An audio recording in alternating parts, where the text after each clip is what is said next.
Cool, guys. I think we're going live. Okay.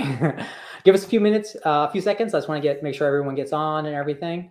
Um, give us a few seconds. We're about to start. We're about to start. Let's see here. Okay. Okay. I think we're ready, guys. I think we're ready. Okay. So, what's up, San Antonio and world? I'm Dr. Kasim Button. I'm a kidney doctor. I'm here to break down health in a simple way. And welcome to round 4 of my webinar series entitled Disrupting Kidney Care, where we discuss all the interesting topics in kidney care. Now, do me a favor, hit up that like button. Not just hit it once, but hit it up several times to get that algorithm going. But also in that comment section right now, tell me who you are, where you're from, and your relationship to kidney care. Are you a patient? Are you a doctor? Are you a nurse? Are you executive? Tell me who you are and why you're here, okay? Now, in those webinars that we've done so far, we've discussed basically the introduction of value-based care into kidney care ad nauseum, done that a few times. We talked about the adoption of home dialysis, but on this webinar, I decided to stay away from those boring nephrologists and those stuffy corporate executives. Just kidding. And go straight to the horse's mouth, the patients, right? This one is entitled Patient Voices. What are we doing wrong in kidney care? Now, in the last episode, I got great feedback from having a patient on. And then I was like, why not have a whole panel of them, right? And this one is not only live on LinkedIn, it's live on Facebook and YouTube as well. Oh, and if you happen to be one of those boring nephrologists or doctors, guess what? You can actually get CME credit for this lecture, okay? And let me show you how, okay? Let's see here. Now, let's go over it real quick. Oops. There we go. So right off the bat, huge favor right now. If you can check out my website, it's called Your Kidneys, Your Health. You can subscribe to my newsletter. I will not bombard you with stupid emails. But if you are a doctor, you can get CME credit there. Just go to the CME section and you can get CME credit. Now, the main thing I want to go over right now is the patient experience. What do our patients go through, right? I'm going to give you our side, the doctor side, the people side that we see, and then kind of go from there, okay? Now, what's the biggest problem? One of the biggest problems is patients find out late. Kidney disease is insidious, guys. It's a silent killer. People do not know they have it. And oftentimes when symptoms do occur, they occur late in the disease process. Most patients are referred to a nephrologist late in the kidney disease, stage 4 or stage 5, where their kidney function is less than 30%.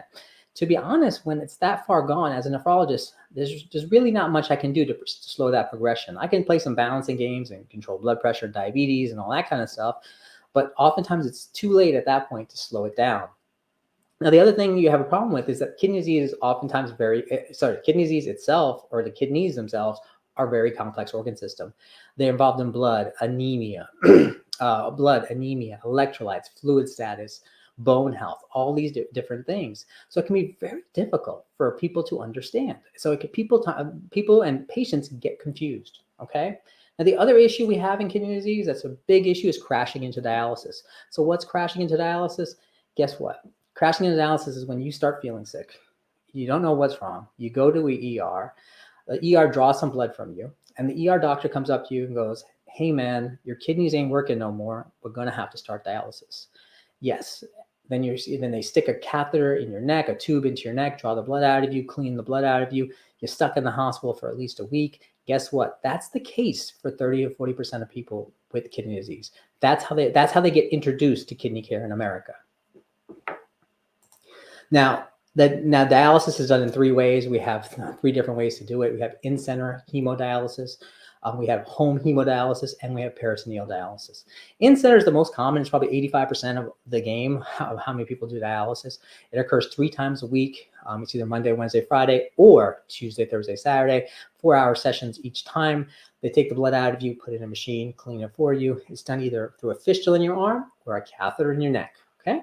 Now, from the patient side, what's the support system we receive? They do have a care team at that dialysis unit. You have a dialysis tech that sticks the fistula. You have a nurse in charge of the whole scenario. You have a dietitian who discusses diet. You have a social worker handling all insurance issues and transportation issues.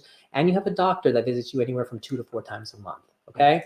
Now the home hemodialysis situation is similar to the inpatient experience, except for it's done 5 times a week.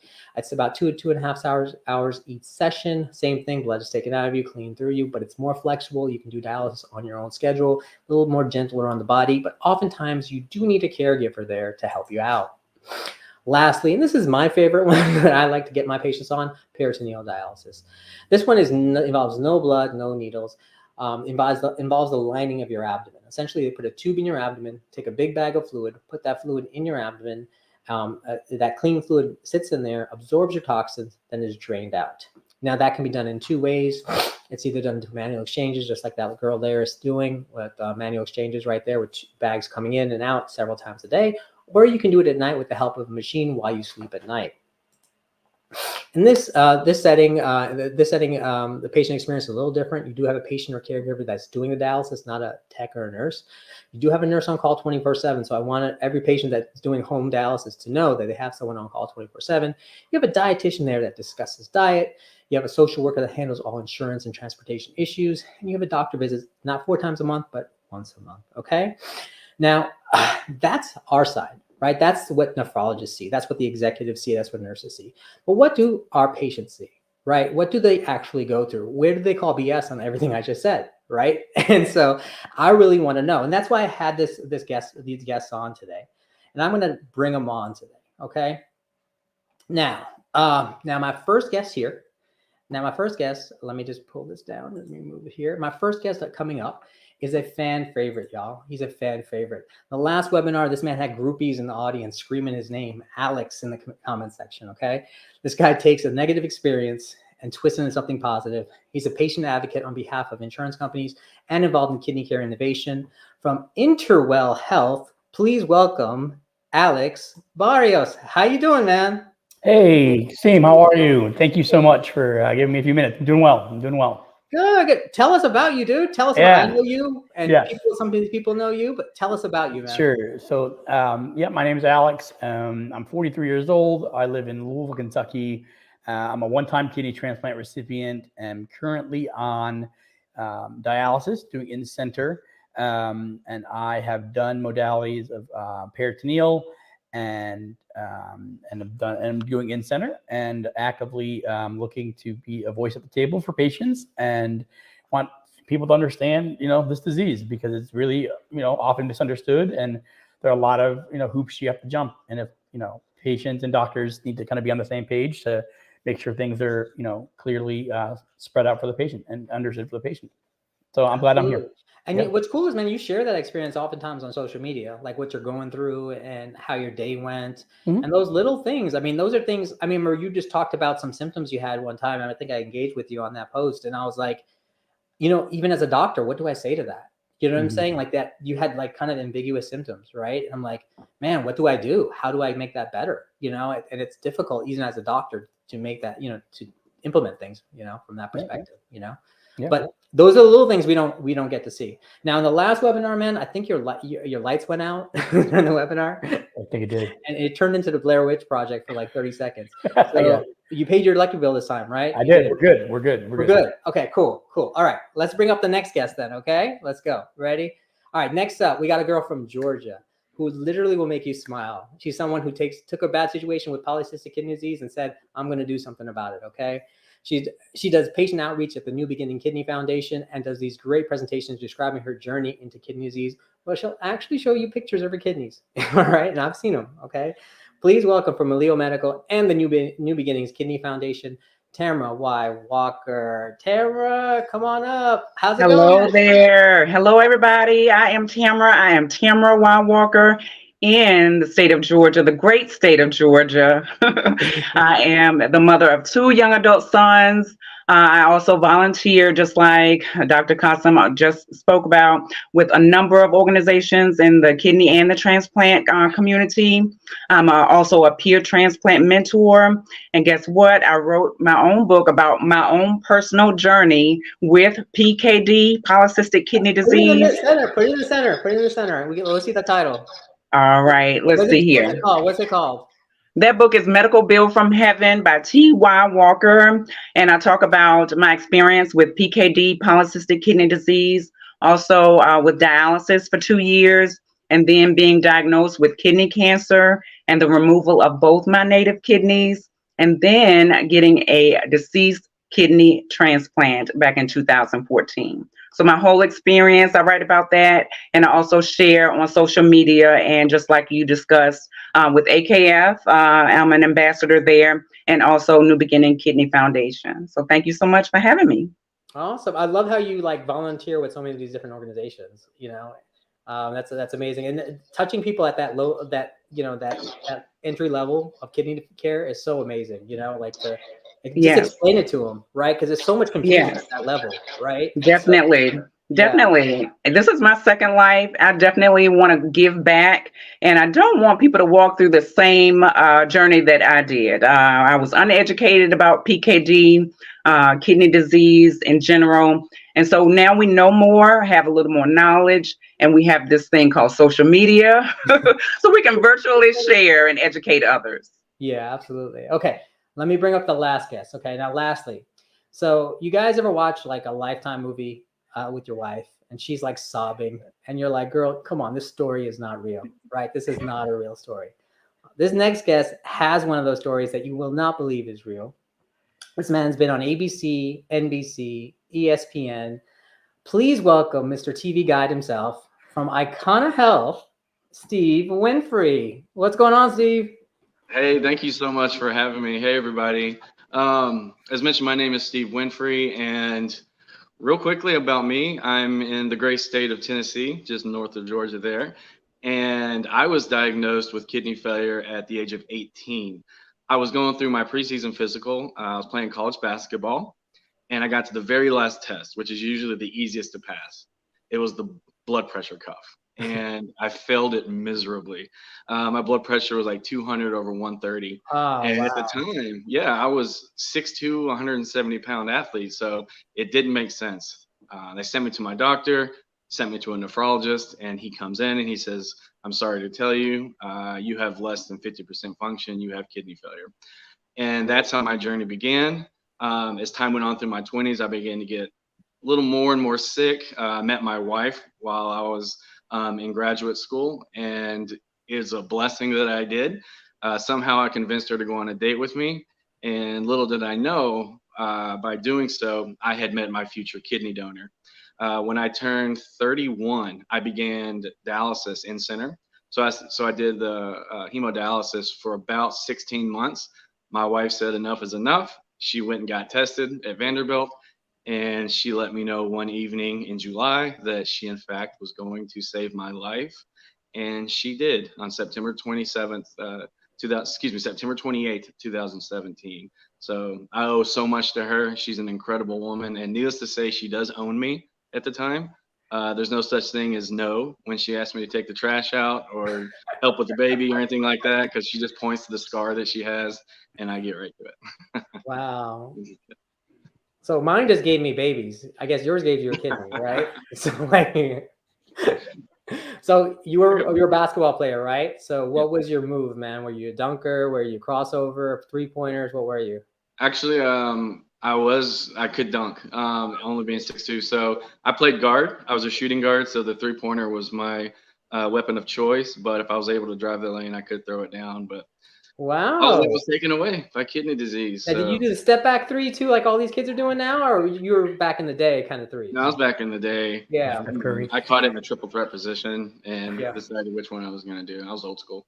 Cool. All right, let's get to it. Okay. Now this is a question I've always wanted to ask. I think many people are generally curious. What was the experience like for your body and your psyche the first time you received dialysis? Anybody want to take it? I'm going to jump in there. Experiencing dialysis. For me, again, like I said, I have PKD, polycystic kidney disease, and I felt really bad.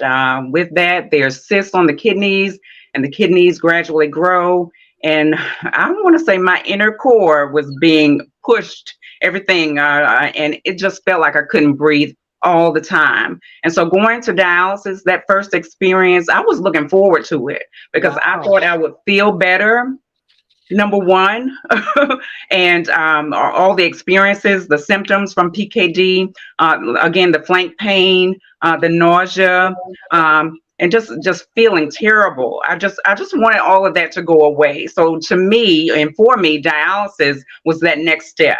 I was prepped a year before I went into dialysis with fistula surgery. Yeah. And so, yeah, I was preparing to go into dialysis. And in my mind, I wanted a transplant as well because of the generation before me. I saw my uncle, he experienced a transplant. So I knew there was another way other than dialysis. Wow. Wow. So you were actually looking forward to it, right? Because I have the Yes. exact opposite experience. Most of my dialysis patients, I have to beg them, even when their numbers are messed up sometimes to start, you know? So, but you took a different route. Alex, what was yours like, man? Yeah, so in my experience was, I thought I had food poisoning, and so I crashed into dialysis. I was in the ER for 3 days and had no idea what was happening to me. I was kind of alone in the hospital, and so when they How told old were me, you? How old were you? I was 26, and I'm 43 now.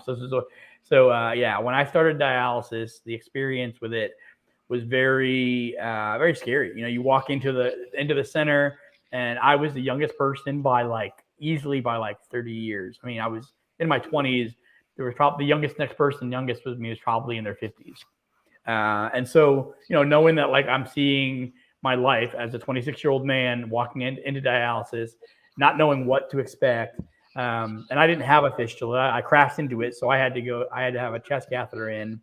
And so I started my first treatment and remember having a lot of cramping and just not a great first experience. It got better over time, or I guess better is relative, but you get used to it, I guess. Well, what was the sensation like when you saw the blood coming out of you? Just curious, because I mean, I don't freak out when I get blood, but when you see it, sometimes I'm like, oh, this is kind of weird. A lot of people. It's funny you say that. Yeah, my fiance and people I've talked to ask me that question all the time. They're like, when you see your blood going in from the catheter to the machine, you were wondering how fast and how your body's not getting ready to just fall apart because all the blood is moving so fast. But it's a pretty scary thing. I wasn't a fan of it at first. Yeah. Steve, go for it, man. What was yours like? Yeah, just like Alex said, I crashed into it as well. I was messaging with my nephrologist, and I was telling him, look, I don't feel well, and my main symptom was because of the type of kidney disease I have, which is called medullary cystic kidney disease type 2. It is a genetic mutation. I began getting gouty arthritis as a teenager. Wow. And so I was having really severe gout. I was throwing up, and my doctor said, get to the ER. So I go to the emergency room, not even thinking about dialysis. I'm in the emergency room. He comes in. He says, we have to go ahead and start. My percentage at the time was 19 or 20. So it wasn't terrible. But because my quality of life was so bad with the uric acid just building up in my joints, he said, let's get that uric acid out of there and let's go ahead and start you a little early. So that's how I fell into it. They did the chest catheter. And I'll never forget my first time. They rolled me down into the dialysis center at the hospital. And when they finally left me alone, they had curtains around, and I have no problem saying this, but I cried. I did. I looked at the machine. I looked at my blood coming out, and I just said to myself, this is a moment that I dreaded for a long time. I tried to educate myself on the situation, which helped.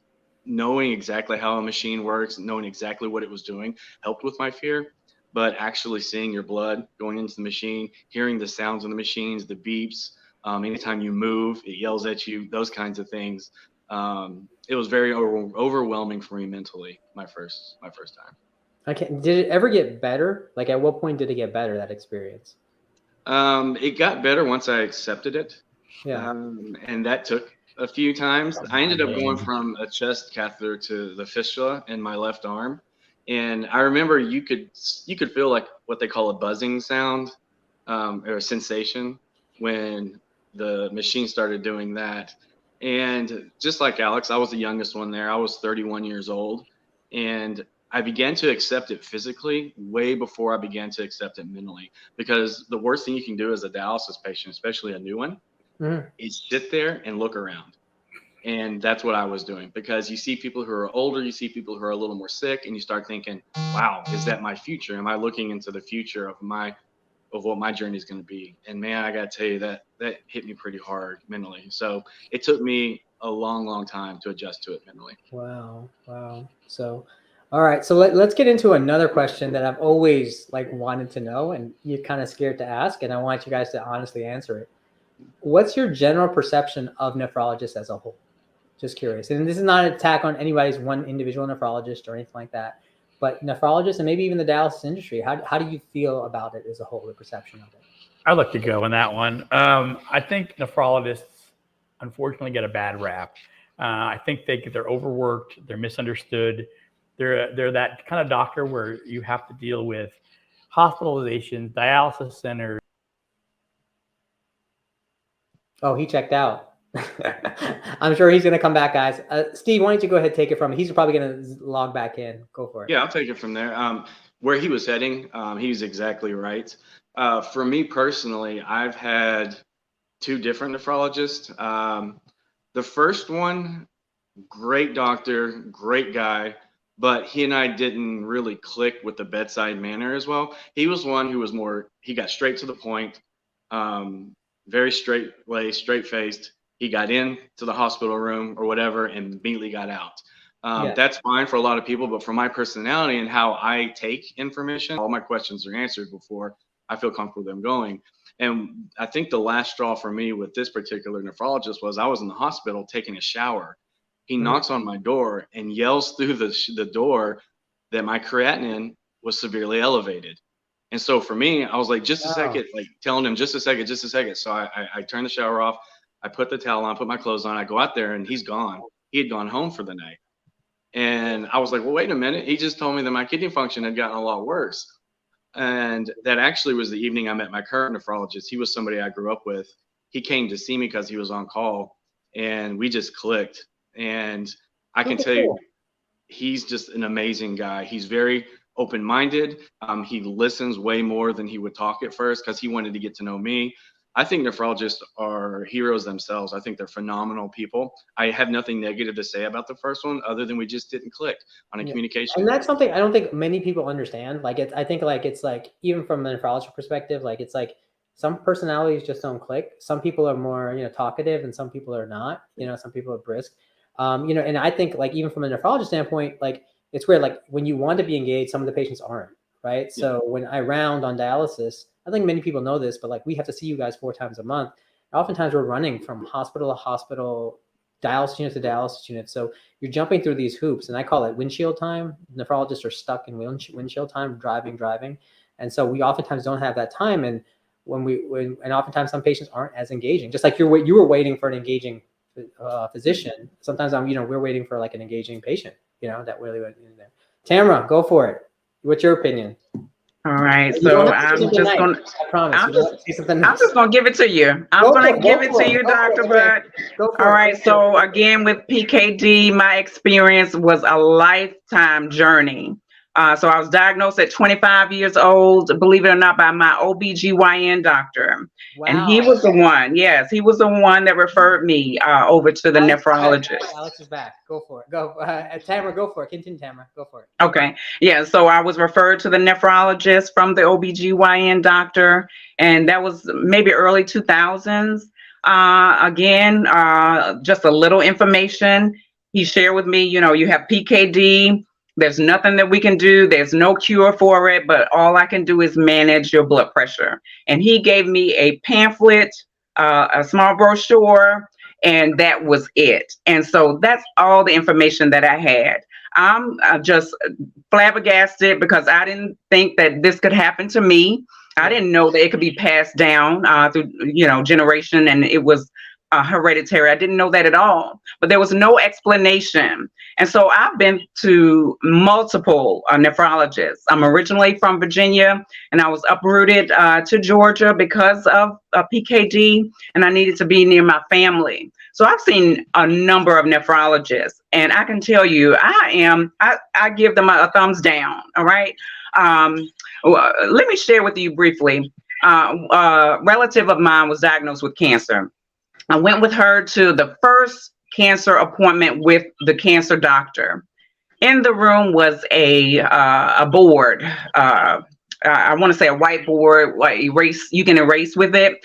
He used that whiteboard to explain the type of cancer she had, what stage she was in, and also the different outcomes and the different treatments, and the one that he was going to choose, which was best for her. So we left that appointment. It was only a 15-minute time. He'd introduce himself, his staff, who to call in case of an emergency. All within those 15 minutes, we got a crash education course. We knew what was going to happen with her, how long it may take. Wow. And so with the nephrologist that I've experienced, it was the exact opposite. I got little information, rushed through. I hate to say it. And it just was a negative experience. I even had an experience where one was saying, you know, the symptoms was all in my head. It's all in your mind, you know, just because he was unable to treat me. And so, yeah, I've had negative experiences all up until, recently when I've had my transplant and the nephrologist that referred me to transplant. But then again, we still had to, I had to educate myself, speak up definitely for myself, and advocate. Do that. I think that's a big problem. I think first off, a lot of patients don't ask enough questions and don't hold their nephrologist accountable, right? And I'm glad you did, right? Like that you actually did and said, hey, no, I have these questions answered. I always tell patients, write your questions down before you walk in there. Don't go in there with a blank mind and say, I'm going to answer these questions. Write them down. So, but Alex, are you similarly, what were you going to say about nephrologists? So yeah, my thing about nephrologists, I feel like I said, they're overworked, and I think there's so many things that they have to do. And I have learned to have some empathy to what they're doing. But my experience as a patient, I've had a lot of nephrologists too. And I've had a mixed bag. I've had some great nephrologists who are really good, who really sit you down and kind of talk with you about the disease process, all the things, and kind of give you the quick and dirty about what it is you're about to go through. And then you got those who just give you a piece of paper and expect you to do it yourself. And that was just really disheartening. And it makes me, and it'll lead into some other questions down the road that we'll talk about. But I feel like, that's where my advocacy comes in, because I want to make sure nobody has to face that. Like that, I try to be that rare person to ask those questions and to advocate for myself, to make sure that there's no such thing as a stupid question. So I'll ask every question I can to the doctor. You know what I would say? I'm really good at stupid questions. So answer them all away. Like the intelligent ones are the ones I have a hard time with. So, but I think that one of the problems you think you have. So you realize in medicine, there's different personality types in different fields, right? So nephrologists are hyper analytical kind of people, right? That's what they are. And maybe that's not the best for, say, communication skills, right? Or the social issues that go along with, say, kidney disease, right? My frustration is, everyone's trying to treat a number or a disease or the amount of protein in the kidney, but in actuality, can that patient afford that medication, right? Do they understand what you're even prescribing, right? I literally just talked to a doctor today. They were wanting to add Farxiga to an 89-year-old patient. I'm like, she's 89. Why are you going to add another medication to her regimen for what? You know what I'm saying? It's just leave her alone. So, those kind of things. What I like to say, go ahead. I always want to add something that you kind of, you mentioned about the data analytics and the kind of the data driven thing that nephrologists are like. What I always try to kind of say is to doctors and to healthcare professionals is, and people have heard me say this before, but we are not a data point. We're more than just a data point. We're more than just the numbers you see on a piece of paper, on a lab value. So when a doctor sees us and they see just and they see our numbers, there's more to us than just the numbers that they're seeing on the labs. And so I think that's something that a nephrologist, I think, and I think all doctors really, but should really take precedent and really know to listen to the patient and hear what they are, because maybe the numbers are off because of something they've eaten, maybe it's something happened externally. There's so many external factors that can absolutely. The thing is, what I see right now, I'm staring at 3 people that are selection biased, in my opinion. You see what I'm saying? That are people that are highly engaged. Unfortunately, we're getting a lot of responses from Facebook right now, some patients. But I always tell patients, be engaged. talk to that nephrologist when he's walking by, ask him how he's doing, how his day is going. Then you can interact in a good way, and that way it's a two-way street. But I totally feel you, Tamara, on your thing. This is going to lead up to my next question. How was patient education along the way regarding diet, meds, transplant, home dialysis? How have y'all seen that? Go for it. All right, so I'll go again. Hopefully I won't get cut off. But so I feel you're like you're the king of technical issues. I know. Two in a row, two webinars in a row. I know. Go for it. So so I think the education is at dialysis. I feel that the staffing that I've seen in my experience is that they're again overworked, and the social workers I barely see, the dietitians I barely see, and I think they just kind of give you the education and the nutrition, but don't really go through it with you. They just they give you a piece of paper, have you sign it to kind of meet a quota, to meet like their outpatient outcomes, which I think is really screwed up, that there's not really true, education happening. I think, and because I'm a rare bird who wants to, I'll do my own research and look at it up, and if I have questions, I'll follow up with them. But for the most part, I feel like they're, so busy, and they have like 4 clinics, and they're dealing with so much stuff that like they don't get the chance to really do that. Like, and that's beyond that. So like what I'm trying to get at is, I guess the time vested is really good. Don't get me wrong. But like the handouts and all that stuff, do you find that stuff useful or no? Tamara, Steve, too? Go for it. For me, it was useful, yes. And that's all we got, though. That's all we received. That's all we received is the handout. You don't get the education. Just like I explained with that cancer doctor, he had the 15 minutes that was scheduled, and he went through the process from A to Z, what we're going to do. Yes, I did receive those pamphlets, the flyers. I looked through all of it. It took me some time to read through all of that and to kind of grasp what I needed to do, especially diet. I did see a dietitian, but hey, maybe a month or 2 later, there's another dietitian. 2 or 3 months down the line, there's another. It's the same with the social worker. Turnover is huge in these dialysis units because it's like they churn them out, right? Techs, nurses, social workers, and dietitians, right? That churn and that turnover is kind of, you can't establish that relationship with people you like, right? That's yes. Yeah. Yes, exactly. Yeah. So I did appreciate having the handouts, definitely, but it took me a long time to grasp the information. I had to sit down, read through over and over and over again, so map it out myself. Did you think those handouts made intuitive sense when you sat down and read them? Or was it like, hey, this is kind of just, what is this kind of stuff? Okay, it made sense. It's in English. It made sense. But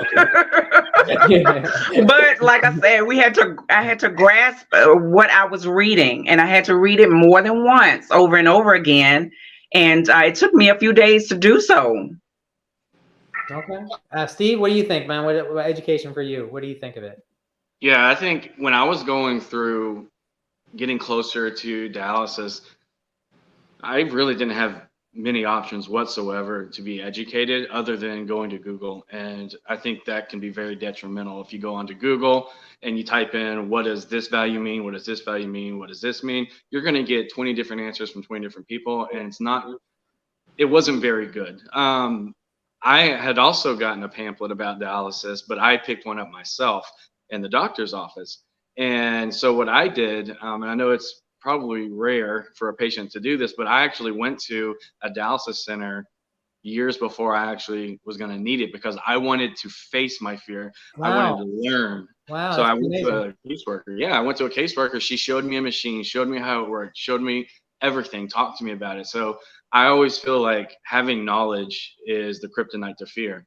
And that's why it's so important that patients are educated earlier in the process, and we need more than just pamphlets. And I work with IKONA Health, and unfortunately I didn't have IKONA Health back then, but that's what they focus on, not just the information you get, but how it's delivered.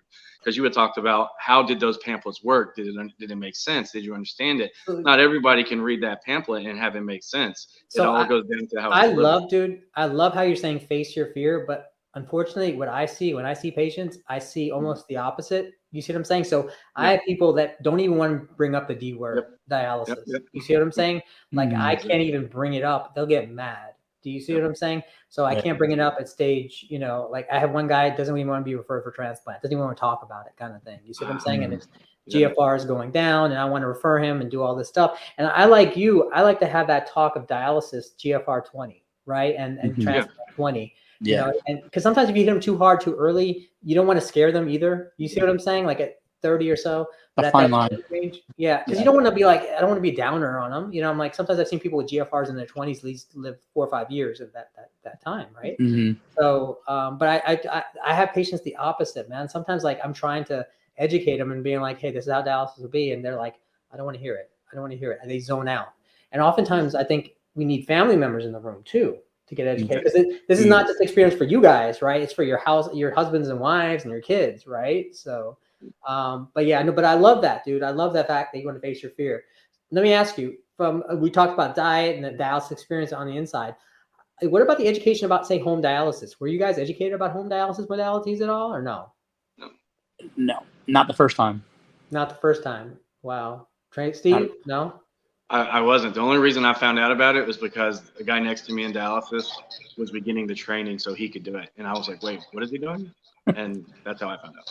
Wow. Kidney transplant. Were you guys referred for kidney transplant the second you got there or not? Not at all. I knew about transplant from the generation before me. And that's how I knew when I went to dialysis, I need to go ahead and ask for a transplant or a referral to the transplant clinic. And that's how I got in. Wow. So the case manager there, a social worker, excuse me, didn't talk about it. The nephrologist didn't talk about it to you at all. Well, before they did, when I was going into kidney failure, another doctor, yes. When I was going into kidney failure, another doctor mentioned transplant. But I already knew about transplant from the generation before me. And so, did they make the referral though? When he mentioned the dialysis transplant to you, did he make the referral or no? Yes, they made the referral. Yeah, my transplant clinic is about 2 hours away. They made the referral for me. Yeah, so I knew what I was getting into as soon as I got there and what I needed to ask for. Steve, Alex, go ahead. Let me know. The transplant referral. I was not referred for transplant. As a matter of fact, because I had mentioned earlier that I had started dialysis just a smidge early in regards to GFR. Well, insurance company didn't think I was quite sick enough for them to approve being on a transplant list. And so actually what ended up happening, and this is why I'm really grateful for my doctor, I was on dialysis for about a year before finally my wife came with me to an appointment and said, we're talking transplant, we're going to talk it today. And she said, look, he's more than just a number, like Alex was saying. Yeah, if he's sick enough to be on dialysis and his quality of life as a 30-year-old is nil, it's nothing, then he should be able to have an opportunity to get a transplant if you have a living donor. And my doctor was all for it. He found a way to, and I can say this now, manipulate numbers that from when I was in the hospital, because when you get real sick, your GFR dips. Yeah, my GFR had dipped to about 14 or 15 a couple of times over the past year. Even though it mainly stayed around 18 or 19, he used that to send to Vanderbilt. Vanderbilt used that information, and that's how I finally got referred.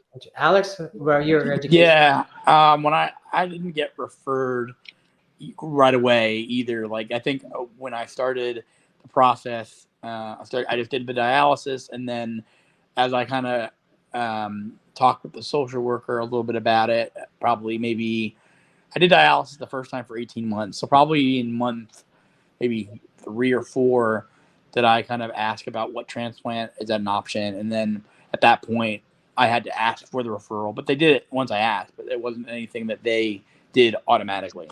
Wow. Okay. So the transplant experience, that you guys have all had transplants clearly, right? So tell me about that whole transplant experience from referral to surgery to follow-up. Tell me, go for it. Tamara, you want to start real quick? I was looking forward to that transplant. I was going to do whatever it took for me to get there. Yeah. I didn't have insurance. I moved here. I was uprooted 300 miles away. When I received the dialysis, I think the urologist told me I was nearing dialysis. kidney failure. You're going to need to be worked up for a transplant, and you're going to need to be near your family. So I moved, just like he said. I moved 300 miles away, 3 states away, just so I can be near my family. And I worked, and I did not have insurance for a while. I had to do some fundraising in order to be on the transplant list. All of those things had to take place in order for me to go in order for me to do that. So when you got the call, what was that like? When I got the call that I received a kidney, yeah. I was actually celebrating my sister's birthday. Oh, and wow. I actually, and to tell you the truth, I kind of ate everything I wanted to eat, a little bit of this and a little bit of that. And after that, That's awesome. yes, and I was on the way to another function. It was a Saturday, and I was still trying to live my life, even though I was on dialysis. And I got the call on the way to another function, and she says, something about kidney, and I thought it was an appointment she was talking about. And I said, well, I can't do anything today. You're going to have to wait until Monday. And she says, you don't understand what I'm saying to you. She says, we have a kidney for you. Oh, so yeah, I was so excited. Just put it in the fridge. I'll be there on Monday. Yes. And so I was so excited, to get there. My sister was still at her birthday party celebrating. I had to call her and say, hey, I've got the call, so it's time. So yeah, I was so excited. We got there. I had the workup, but I did have to wait. I had to do a round of dialysis, like I said, because of all the food, that I ate at the birthday party. So yeah, I waited until I think it was another day before I received my transplant. And I was a week in the hospital, transplant ICU, and then going back and forth, to get the labs, but everything was successful. I was looking forward to that day. Because I had been through so much. Again, PKD, that's a whole lifetime of going through this illness. So yeah, I was looking forward to it. Take your time. Guys, if you're in the audience, please type in your questions for these guys that we have. We're about to 5 minutes. We're going to have a Q&A. So you guys list all your questions that you want to ask. Alex, your transplant experience, you tell me. Yeah. So my transplant experience was pretty much through my living donor. I got a living donor. And so I'd gone on a vacation. And so speaking with my living donor, she was able to kind of walk me through her journey while she tested. And so when she found out that she was going to match, she called me up as soon as she could. And it happened within 3 to 4 months, I think, or maybe 2 to 3 months from when she did her initial testing to when we actually had the surgery. And so yeah, the transplant itself was all through. It was a call from my living donor to tell me that we were a match and that we were going to be having a transplant within a month. And then had the transplant, was in the hospital. What was it like making pee? Oh my God, I peed. Oh, so making pee. It's funny, right? So I made pee apparently on the operating table. Like I wasn't even done. So you wet yourself. Exactly. Yeah. But so yeah, it was great. But so that's kind of where I think, having the transplant process, the hospital stay, the staff, everyone was great. I mean, the transplant nephrologist and everyone was kind of walking me through all the journey and all the medicines, and that was more like I learned more about transplant than I felt like I did more than dialysis and all the medicines that you take with dialysis. It was interesting. Wow. Yeah. So I got to do some transplant last year in Spokane, Washington at Providence and transplant. Actually, I'm not a transplant guy, but they hired me to do some transplant. And it was interesting because it was it's like giving birth to babies medicine. You know what I'm saying? It's like such a pleasant experience of kidney care. You see what I'm saying? Like to see someone make urine for the first time. And when I got a chance to go in the OR and see their actual surgery, but to see someone so happy to make urine, right? Yeah. And it's so basic, but so amazing for someone, and to come off dialysis and everything like that. Steve, we got your transplant story, right? It's going to be a movie, right? So it's like, yeah. So I found out that Vanderbilt was going to let me come on to be put on the list, and they were going to allow my wife to be tested to be a donor on my birthday. And the process moved fairly quickly. We went over to Vanderbilt, which is about 3 hours away. We did all the testing. She did all the testing. And one thing I specifically remember about part of her testing was she had to meet with I guess, a donor coordinator. So I'm sitting in the donor coordinator meeting with her, and the coordinator goes, all right, Heather, now I want you to know you can change your mind all the way up until before they put you under. So if you decide you don't want to donate to this person, we'll just go tell that person that you're not able to for whatever reason. You can make up whatever reason you want. Don't feel like you have to do this. And I'm sitting there like looking at this lady like negative Nancy. Oh my what? God. And so finally my wife was like, well, my husband's the one that's receiving it. And I was like, and she was blushed, like her face Oh turned my so God, red. that's hilarious. That's hilarious. Funny. It was a smooth process. I found out I was getting a kidney. My wife sat me down on our front porch swing. She handed me a pack of baseball cards, and inside it was a custom card of me. On the back of it, it said she was saving my life, that she was a match. I bawled my eyes out. She put it on her Facebook. For whatever reason, it went viral. We got a call from Good Morning America the next day. And as you just kind of mentioned, yesterday, we actually optioned our book to be a movie. And so there's going to be a feature-length film in theaters coming out in the next year and a half about our story. So that just happened yesterday. So that's amazing. It's okay, crazy. For the sake of time, I got these last two questions, and I really wanted to hear what you guys say. Okay, what was the motivating factor that made you? Because I've noticed that this is different. You guys are different than the people that I've normally see on dialysis. Not to negate them or anything like that. You guys are clearly involved, clearly advocates, clearly out there. But I've talked to all three of you, and there's always a point in your lives where you said enough is enough, right? And I'm going to do something. What was the motivating factor that made you take control of your health? What was the click? Like, do you have a click? Did you have a moment? If I may, I remember my click happened when I was in dialysis. I'd been on dialysis for months, and I finally got tired of feeling sorry for myself. I spent so much time feeling sorry for myself, asking why me? And eventually I was like, you know what? This is the hand I've been dealt. How can I take the worst thing that's happening to me during this day and find a way to help other people go into the same thing? Because that will answer the question, why me? And so once I had that pop into my head, I realized I've got to do what I need to do to take care of myself, take this seriously, and use it as a journey to help other people who need that. And that was my aha moment in dialysis. Wow. Alex, what about you, man? You know, I would say like it was probably knowing that I'm back in kidney failure again and still on dialysis. It's been kind of hard. So I've always known, like, I've always been that kind of person to know that, like, I need to take care of my health. I knew that, like, knowing that there was not a lot of great education out there that I was getting in the beginning when I crashed into it in my 20s. And so here I am, my second go round, and I've learned and figured out I think it's important to, come back to me. I have a lot I want to say, but yeah, come back to me. No, all right. Tamara, I feel like you were motivated in the beginning. No? Go for it. Oh, well, listen, hey, this is my second life. I don't want my second life to be in vain. And so I am just going to open up my mouth and I'm sharing my story. I'm educating others, especially for me, PKD, polycystic kidney disease. It's hereditary.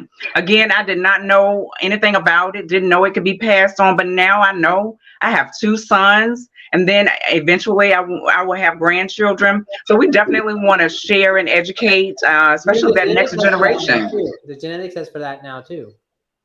Yes, definitely. Yeah, definitely. You don't have to wait for it to develop anymore. You can actually get the genetic testing and see. It's pretty cool. Yes. I'm excited. I'm excited for medical advancements, all the medications, and the technology.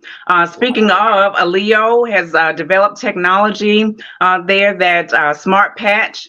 I'm not sure if it's out yet, but definitely I'm excited for the places that we can go in medicine. Absolutely. So that leads up to the next great question I had. The next question I really want to ask, I'm sorry. Are you optimistic or pessimistic about where kidney care is going right now? Definitely optimistic. You got definitely. But yeah, absolutely. Why? Tell me why. You just said it kind of, but go ahead. Again, just the advancements. even though, everything that we have been through. All right. So that next generation is what I'm looking at, my children, because one of my sons has this. So yeah, the technology, again, that allele smart patch there, definitely it can measure hemoglobin, also potassium. That's something we could not do. Labs, all of those things, we can actually monitor that ourselves with this thing. Just all the advancements that are happening now. I'm just Steve, definitely I optimistic. don't mean to cut you off this time. Steve, optimistic or pessimistic where medicine is going? Extremely optimistic. I'll make it real clear and real quick. Why? Because look what we're doing right now. 10 years ago, we weren't having these types of podcasts, these types of conversations about kidney disease. Kidney disease has never been a sexy disease, as they say. So it wasn't really talked about, but look where we're at right now. Look what we're doing. So very, very, very optimistic. Sweet. Alex. Yeah. Very optimistic. I think that everyone kind of piggyback with what both saying. There's a lot of advancements between all the different innovation projects, the challenges with Kidney X, and getting some looking at getting funding from our government, looking at like all the different projects. The Advancing American Kidney Act that came out in 2020 or 2019. Those kinds of things. I think it's important, like, to know that we're getting backing and that this disease is really getting, getting hurt. I've never seen so much money go into kidney care. Like, I've never amazing. Seen companies raise tens of millions, hundreds of millions of dollars. Yeah. And we didn't even mention the whole component of value-based care. No. The incentive models are shifting. Are you guys generally excited about what you've heard about value-based care? I know, Alex, you're in it. Yeah, I think it's great. Value-based care is the way of the future, I think, in the kidney space and all healthcare, really. But like, I think, to really to feel that, a place like where with the company I work with, Interwell Health, I mean, we, really make a point to get the patient's voice and the nephrologist's voice out there and understood, and making sure that like everyone's on the same page, and that they're, we're looking at, trying to reduce, we're trying to look at our patient outcomes and really show data longitudinally that like it's going to be important to know that, this disease will get eradicated at some point with upstream learning and care. Awesome. Okay. For the sake of art, we have about 10 minutes left. I want to go to the audience questions. Okay. And you guys, there's stuff you guys want to bring up too, that anything you want to put in the last 10 minutes, we can go for it.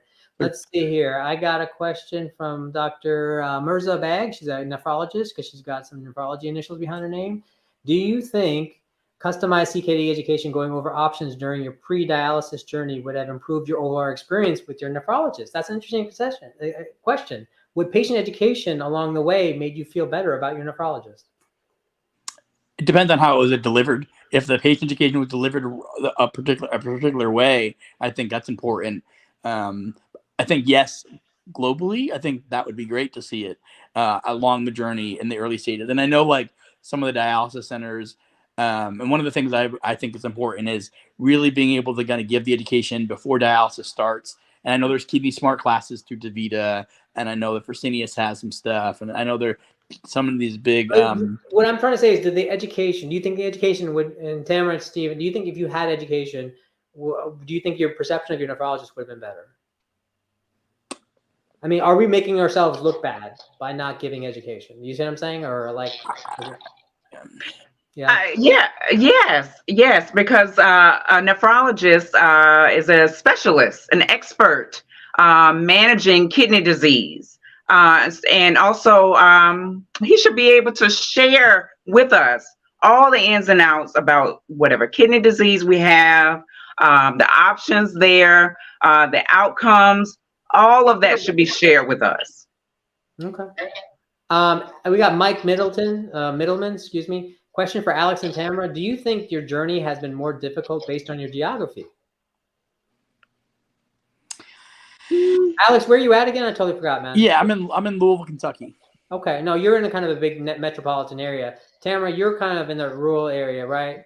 Yeah, I'm in Georgia, but a smaller town. So big city, correct? I am in Athens. It's a smaller town, and so my transplant clinic is 2 hours away. And also the specialists. There are a number of specialists, but we wanted one that could treat PKD. one that was knowledgeable about my disease. And so that was very difficult and challenging, especially when I did not have insurance from being uprooted. So yeah, it was very challenging for me. Let me tell you this, what I've realized is where you practice medicine determines how you practice medicine. You see what I'm saying? So like if I'm in a small town, I may not have the referrals out there. You see what I'm saying? I'm a primary care doctor. So you may have to drive 2 hours to the nephrologist, 4 hours to the transplant center. The dialysis center may be an hour away. So it's like, I've noticed this because I've gotten a chance to work in rural communities, and their experience is completely different. Like it's like, because they just don't have access to a lot of them. Some of them even have nephrologists, right? Like, and so luckily I get to do telehealth in these rural areas, which is super cool. But a lot of them don't have this access. And to Michael Middleman is bringing up an excellent point. I definitely think your geography definitely determines, you know, what you have access to, right? And so let's see here. We got Tiffany Rollins. Any advice that I could share with my patients? I think she's an educator, to stay encouraged about completing dialysis as scheduled and waiting for their transplant. So many want to skip treatments because they're so tired. Steve, what do you want to say to that?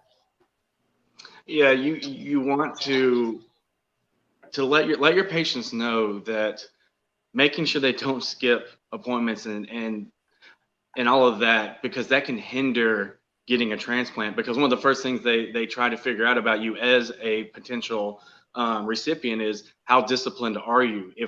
Since we are so short on kidneys, we want to make sure we're giving it to someone who is going to take care of it. They're going to take the medicine in the way they should. They're going to be responsible, and they're going to be disciplined. If they see that you're not going to all your dialysis appointments, that could be a mark against you when you're on the list. So encourage them that everything they do, every appointment they go to, there's a reason behind it. There's a purpose, and it's just something that they need to do. They have to understand that it's extremely important that they take care of themselves in the long run. I think the way I've started to explain it to some of my patients, I want you to, even when they're about to start dialysis, I start to tell them, hey man, think of this as not the end point, but the bridge to transplant. And so that mindset has to switch.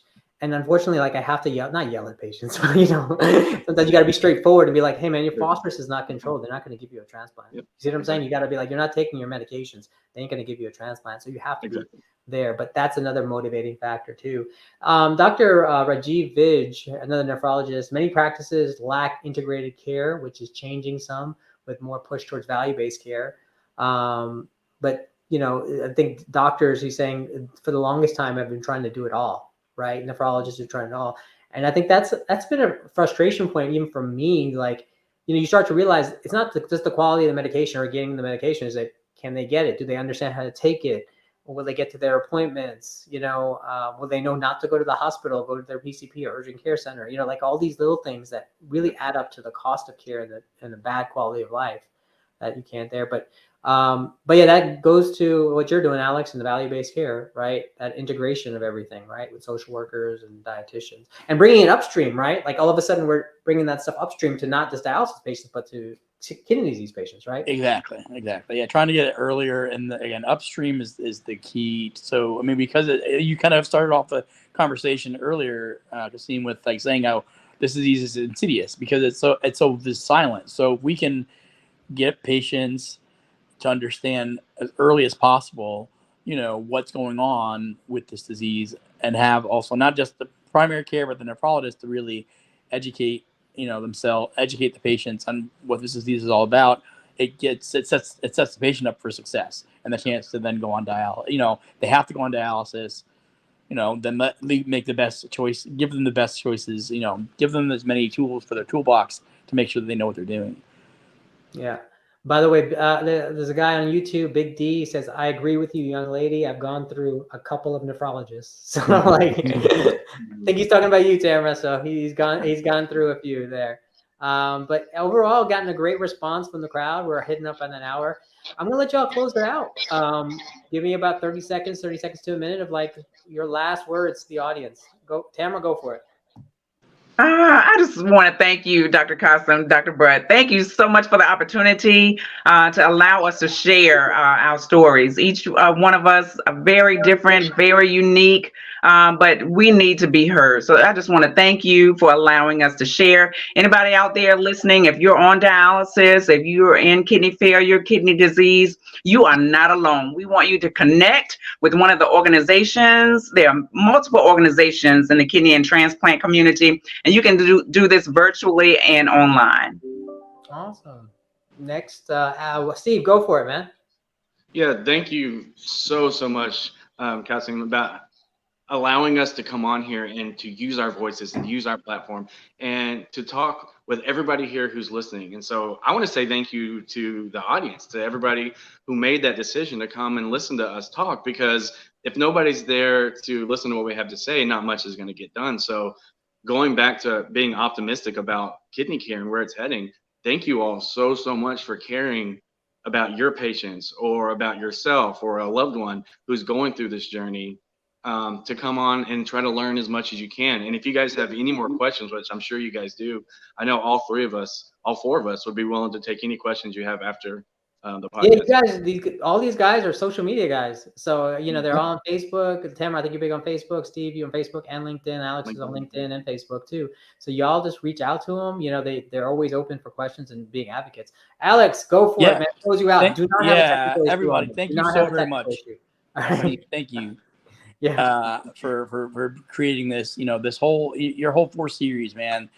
All 4 of these thanks, have been great. So I think this is really important. Like kind of Steve said, 10 years ago this wasn't even a thought of, so the fact that here we are 10 years later and are able to have this kind of conversation and to be able to kind of get 3 very different perspectives and distinct patient stories, and I'm glad to be able to be part of having this dialogue, and excited to kind of see where we're headed in the future. Excited to be a voice at the table, and to and if anybody has any questions, feel free to reach out to me on all my socials, and I imagine for the other 2 as well. But this has been a great experience. I look forward to continuing this dialogue down the road. Absolutely, guys, and I want to thank you guys for coming on. I mean, I've known you. I've actually, Steve, you're newer, but I've known Tamara for a little while and Alex for a little while. But it's always great hearing your stories and and getting it. I love the fact you're actually involved in your care, right, and take charge of it. And so that's always inspiring. But also, I left my practice in November 2021 because of all the innovation coming into kidney care, and I was like, I need to be a part of it. But what's great is I get to experience people like yourselves more, and get to meet people like yourselves. So anyway, guys, thank you all for watching. I really appreciate it. Please leave more comments, likes, shares, everything. Reach out to Tamara and Steve. Steve, they're gonna love you guys. Look in the comment section too, Tamara, Steve, and Alex. See what people said, because you got a bunch of groupies in there for you guys. So all right. Anyway, awesome. Everyone have a wonderful night. Thanks for joining, and look forward to our next Disrupting Kidney Care webinar. Have a great day. Good night. Good night, y'all.